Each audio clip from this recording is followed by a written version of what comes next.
Okay, I didn't actually want to make this video because I made a video a couple of weeks ago now detailing some of the problems I think PlayStation has and some of the cock-ups I think Jim Ryan's made. And so, I didn't really want to make another video having a go at Sony. Nevertheless, Sony keep doing this and they've had some real PR disasters recently. Now, that's not really hitting their sales in any way, shape or form as yet, but it is a bad look for them. And this most recent story is not good either. And it comes out of the court case between Apple and Epic in relation to Fortnite. And as you can see, the article in Polygon says, Epic boss, we paid PlayStation for cross-platform Fortnite. They paid Sony in order to enable cross-platform play on the PlayStation for Fortnite.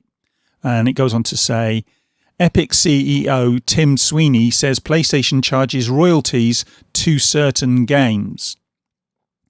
And if we go down here, it says Sony have finally allowed cross-platform play. We knew that. It came in 2018. And then we get to, there's a statement here, which when Epic were trying to get cross-platform play on Fortnite, they sent out an email to Sony, I think it was an email, that went through and offered them certain inducements and, tried to sweeten the deal. And I'm not going to read it all. I'll just put it here and you can read it for yourself. But it starts off with, we love working with PlayStation and we want this to be a win-win. The longer this drags out, it will be less so. I can't think of a scenario where Epic doesn't get what we want, so they're not exactly showing themselves up in a good light either, because this sounds confrontational to some extent. That possibility went out of the door when Fortnite became the biggest game on PlayStation. So they're kind of trying to strong-arm PlayStation a little bit here, but PlayStation weren't having any of it. And as I say, you can read the rest of it because they're offering inducements and saying, we'll add extra skins and we'll do some PR and all the rest of it and try and make you look good if you allow Fortnite cross-platform play. But Sony wasn't having it, as I say.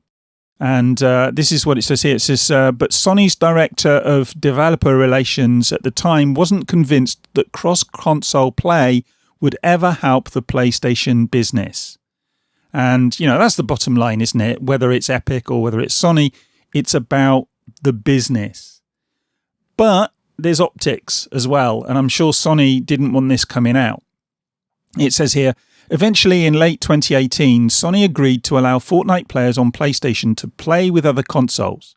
But a 2019 email revealed in Epic Games' lawsuit sheds light on what it took to make that happen. And then we've got this here, and I'm just going to click on this and bring it up. And as you can see here, it says cross-platform revenue share. And basically what this comes down to is that Sony wanted games to compensate, or developers to compensate them if they felt like they were having a loss of revenue because games that were cross-platform were being played on other platforms.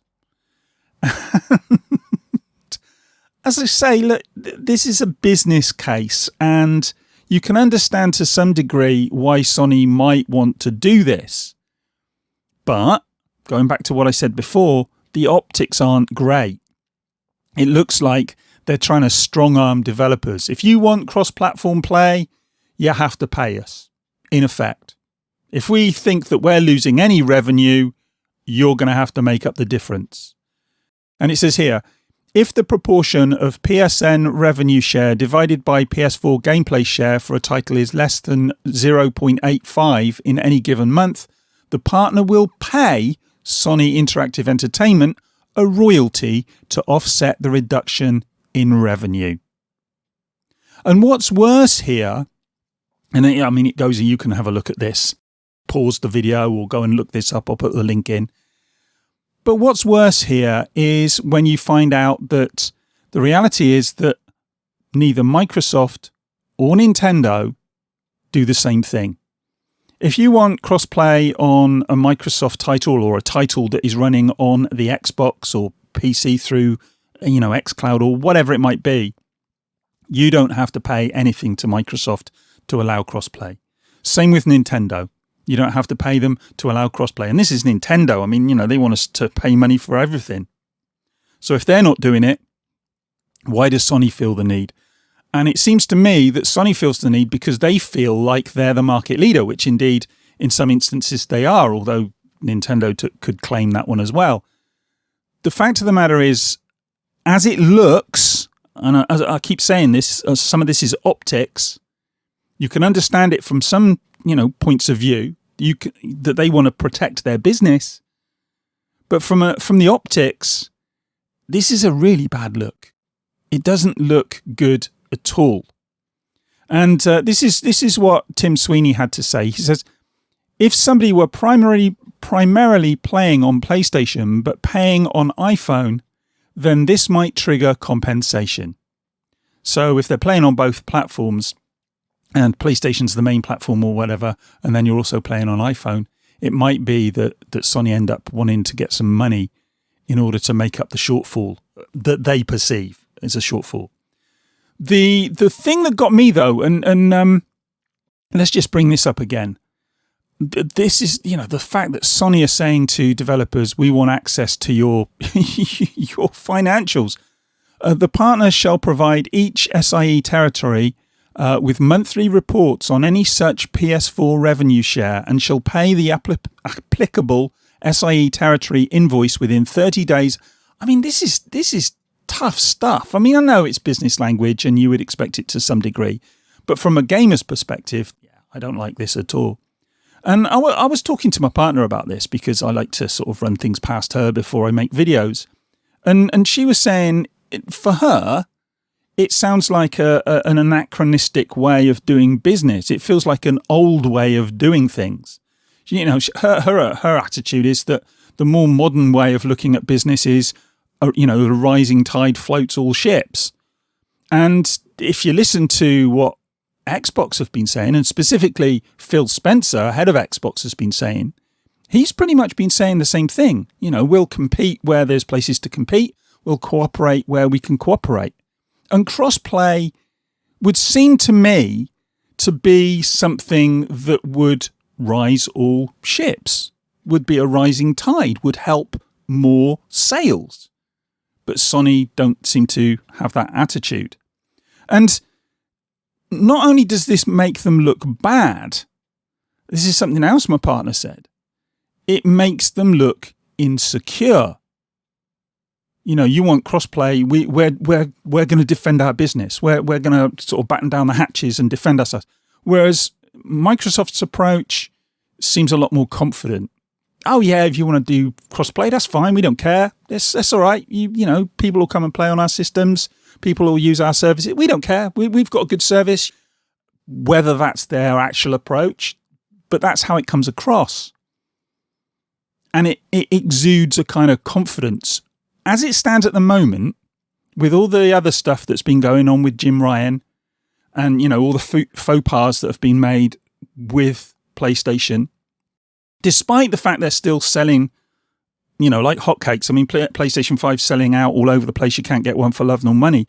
Despite all that, it does feel that Sony are a little bit kind of under siege, that they're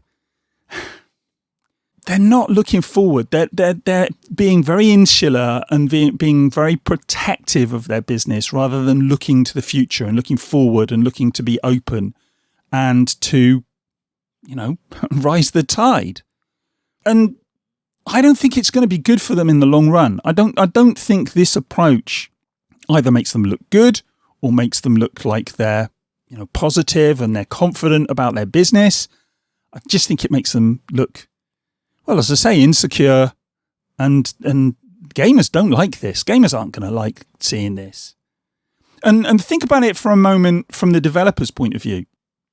It's all very well Epic paying Sony, but there's a lot of smaller developers out there. And if you look at something like, Rocket League's owned by Epic now as well, but if you look at something like Rocket League, that was a small game when it first came out. Part of their success was, with how it grew, and crossplay has helped that. And we've seen this with other smaller games as well. Okay, Rocket League's huge now, but it started small. Crossplay can help a developer grow their business and grow their game and develop an audience. If Sony are wanting money from them to do that, this is money that in some instances they can ill afford, because a lot of smaller developers are squeezed. They're having a hard time of it, especially at the moment. So Sony are actually constraining the industry by doing something like this. That's the way I can see it. Anyway, correct me if I'm wrong, come in the comments and tell me. But it would seem that smaller businesses, smaller developers may have a real hard time. And this could explain why we haven't seen as many crossplay titles as maybe we should have done. There aren't anywhere near as many crossplay titles as I was expecting to see, across Nintendo, Xbox, PC, PlayStation. And I know there's technical reasons for that as well. And we've heard recently with the next Halo Infinite, that Microsoft are going to do crossplay on that, but they're going to match you according to whether you're using keyboard and mouse. And there's going to be various ways they're looking to doing that to try and make it a fair competition across the different platforms. And that's great. But there are technical issues that hold some of these things back as well. And obviously, if you're a smaller developer, those technical issues are going to be more difficult for you. You haven't got the resources that someone like Microsoft's got. Nevertheless, this is an added problem for some developers. And it says Epic. Tim Sweeney says PlayStation charges royalties to certain games, but I don't know what would trigger that. I mean, I don't think there's anything in the documentation that would tell us what would trigger them choosing a specific game, or whether this is across the board and it just depends on the revenue share. But as I say, it's not something that I can see helping the industry. It might help Sony in the short term to maintain their revenue. But yeah, it's not good. It's not good, is it? Sony need to look forward a bit more and try and look to areas where doing things can be beneficial for the whole industry and, comes back on them and is beneficial for them as a result. And I don't know. I'm not a Sony guy. I don't have access to their books and all the rest of it. So maybe there is a good reason for them doing this from a business case, but I just can't see it. If you can, though, let me know in the comments. And if you like this one, give us a thumbs up and all the rest of it. And don't forget to subscribe and, you know all the stuff. And come into my Discord, because, as I said, I keep saying this on videos, but come into my Discord because you can have a chat in there, and a proper chat. Half the time I can't find comments on YouTube. It's difficult because they flag up once and then you can never see them again. But anyway, that's me done. I just wanted to talk about this one and give my 5 eggs if you like, or 6 eggs, whatever the number is. And I'm done. I'm going to go and grab a cup of tea and I'll speak to you in the next one. Bye.